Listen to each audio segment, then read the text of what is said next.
عطا کردی به فرزند او جهان را، بجا کردی ز فرزند او زبان را.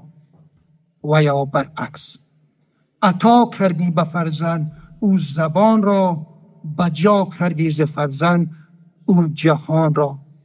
جهانی قلب مادر، جهانی مادری را، زبانی مادری را. در لندن با تشبث کانون همیاری فارسی زبانان 11مین شب شعر شکربار فارسی بخشیده به پیشواز جشن قدیمه مهرگان برگزار شد. در آن اهل علم و ادب، فارس زبانان و هواداران شعر و سرود شرکت ورزیدند. شبنشینی را مسئول بخش فرهنگی کانون همیاری فارسی زبانان لندن سدابه کامروا و ادبیات شناس ژاله ظفری سروری نمودند. سلام و درود حضور تک تک از عزیزا و نازنینایی که جو تشریف آوردن.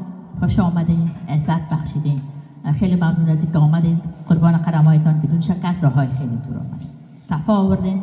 و 11مین شب شعر کانون همیاری فرامرزی فارسی زبانان خوش آمدید. سراول حسابات مسئول کانون همیاری فارسی زبانان در لندن آقای جلال الدین حیدری شنیده شد. او عایده کارهای عملی گردانیده کانون به حاضرین معلومات رسانید. خوشحال هستم که یک بار دیگر شاهد جمع آوری همچون عزیزایی هستم در اینجا در زیر یک سقف که مملو از فضای همدلی، همدیگرپذیری، مهر و محبت است.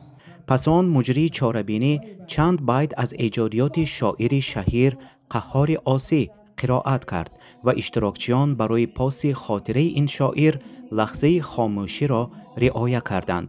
چند از اشتراکچیان در برآمد خویش عاید حیات و ایجادیات قهار آسی سخن کردند. قهار آسی شاعر پرکار با آثار متنوع از نظر صورت و سیرت بود. قهار آسی روزانه به دفتر ما می بود و حداقل هفته 3 یا 4 شب به خانه ما می آمد. سپس قسم اساسی چاره‌بینی آغاز شد. دوستداران و علاقمندان شعر و سرود که از ایران و افغانستان و ازبکستان و تاجیکستان اینجا شرکت داشتند شعرها قرائت کردند. کجا شد خانه و کاشانه من، شکسته شاخه گلخانه من، تمام ملتم برباد گشته، کجا شد خانه و کاشانه من. بیا تا روی ماهت را ببینم، سیامویم نگاهت را ببینم، فراق تو مرا رنجور کرده، بیا تا روی ماهت را ببینم.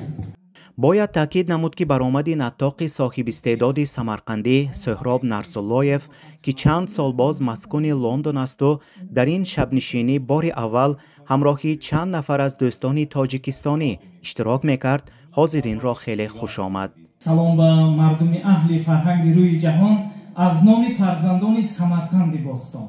چون مادر من معلمه زبان ادبیات فارسی و تاجیکی بودن، از خردی به شعریت و به فرهنگ شوقمند بودم. از ایرج میرزا که شعر مادر نوشتگی است برای همه شما میخواستم قرائت کنم.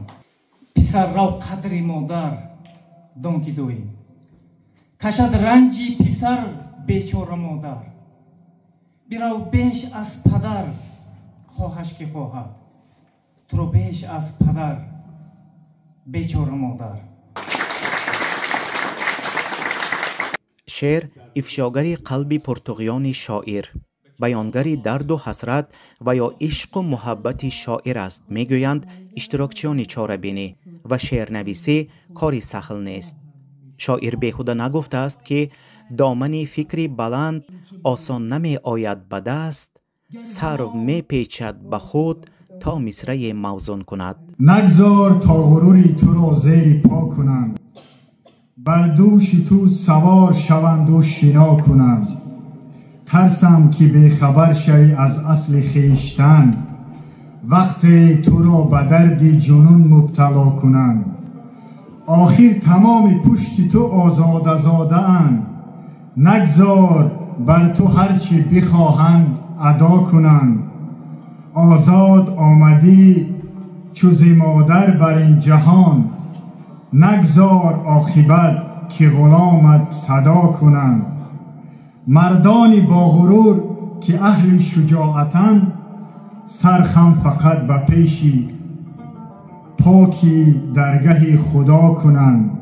عمر مسافر بشو تنها بمان، ولی نگذار تا غروری تو را زیر پا کنند. در آخر برآمد سراینده خوشصدا حافظی دربار به چاره‌بینی شکوهی خاصه بخشید. فرخ یلداشف از لندن مخصوص برای آریان. شاید گل تسبیح گل سجاده گل دستار گل، شاید گل تسبیح گل سجاده گل دستار گل، صبحدم رفتم بچینم فارغ از گلزار گل.